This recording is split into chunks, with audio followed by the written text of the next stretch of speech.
Halo pemirsa, jumpa lagi dengan saya Argo Pratomo Nugroho. Saya hadir lagi ke ruang handphone dan smart televisi Anda. Saya menjumpai sahabat lama saya. Saya awalnya mengenal Mas Dhani King ini seorang seniman, maestro seni rupa.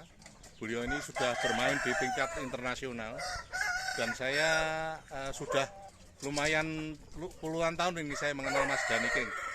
Tapi saya tahu juga Mas Dhani King juga hobi ayam, sama dengan saya juga hobi ayam. Belakangan saya dengar malah Mas Dhani King ini kemarin digerebek polisi ini di tempat ini.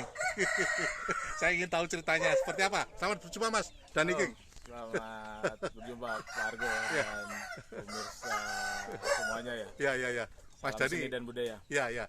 Mas Dhani, saya ingin cerita dari Anda langsung seperti kejadiannya seperti apa ini? Kalau Anda sampai digerebek polisi itu.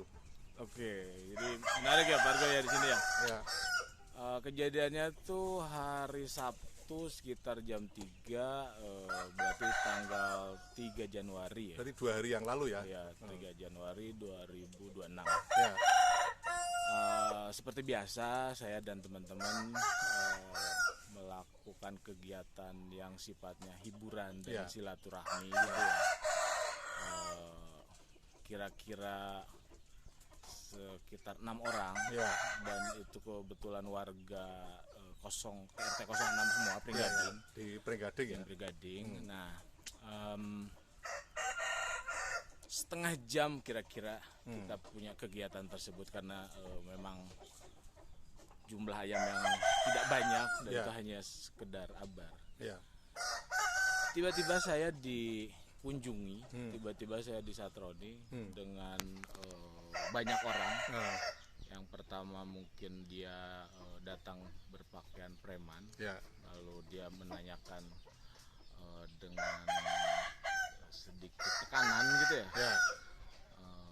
bahwa dibawa kemana ayamnya. Bilang, ayam apa, ayam apa dan kamu siapa, kayak gitu. Terus dia bilang, ini kami dari Polsek Pajangan.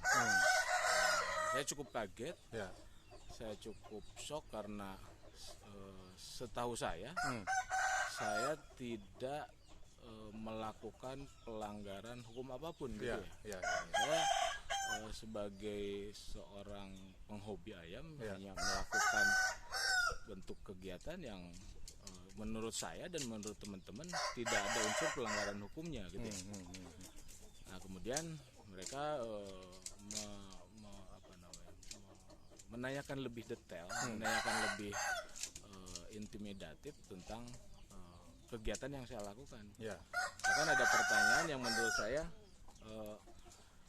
mereka tanya soal apakah kamu tahu sabung ayam itu ilegal. Saya jawab sabung ayam itu, adu ayam itu, abar ayam itu legal.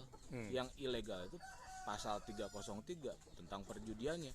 Dan saya tidak melakukan perjudian di tempat saya ini. Saya bilang orang kalau mau judi ya bisa di tempat-tempat yang lebih lain yang lebih eksklusif, yang lebih tertata. Ini cuma sekedar kegiatan silaturahmi dan hiburan gitu. Nah, kemudian singkat cerita bahwa mereka mengakui kalau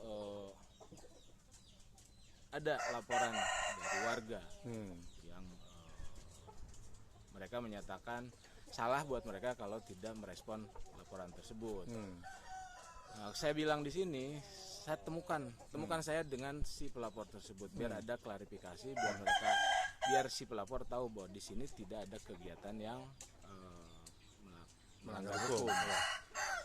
Dan mereka di sana tidak mengizinkan, tidak mau. Terus saya bilang mungkin saya akan cari tahu siapa si pelapornya. Dengan maksud tujuan saya adalah kalau memang di lingkungan ini ada yang tidak senang, tidak suka, jangan dulu melibatkan pihak ketiga atau pihak keempat. Lebih enak kita bicara persuasif, dan saya juga orang yang bisa berkompromi. Lakukan itu dengan itikat baik kekeluargaan.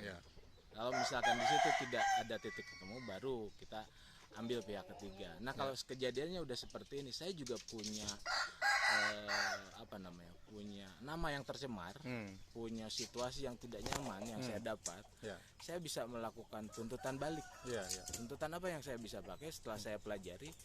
Ada pasal yang bisa saya pakai adalah pencemaran nama baik, pelaporan palsu, dan fitnah. Itu pasal berlapis yang bisa saya pakai, bahkan bisa juga ke wilayah pidana dan perdata itu. Jadi saya dirugikan di sini ya Pak Argo ya. Sebagai seorang penghobi, sebagai seorang seniman, di mana saya juga sedang dalam upaya memperjuangkan bagaimana tradisi budaya yang kita punya selama ini. Kok stigma tentang ngadu ayam itu negatif selalu melekat. Padahal saya dalam hal ini tidak melakukan pelanggaran hukum di pasal 303 itu. Buat saya jadi lucu aja gitu kan. Mungkin di sini saya menghimbau kepada teman-teman penghobi bahwa kita nggak usah takut kalau kita memang di jalur yang benar.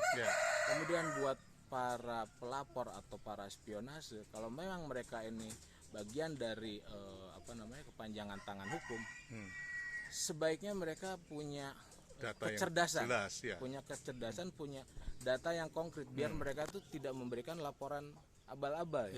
Kasihan polisinya, kasihan kami yang dijadikan tersangkanya, dan ternyata hasil yang mereka dapat adalah zong, tangan hampa. Itu pelajaran berharga buat kita semua ya. Artinya kalau memang ada sesuatu yang indikasinya kuat, mereka seharusnya mensurvei ulang dengan detail bagaimana itu akan ditindaklanjuti atau disikapi. Mungkin seperti itu tuh Pak Argo.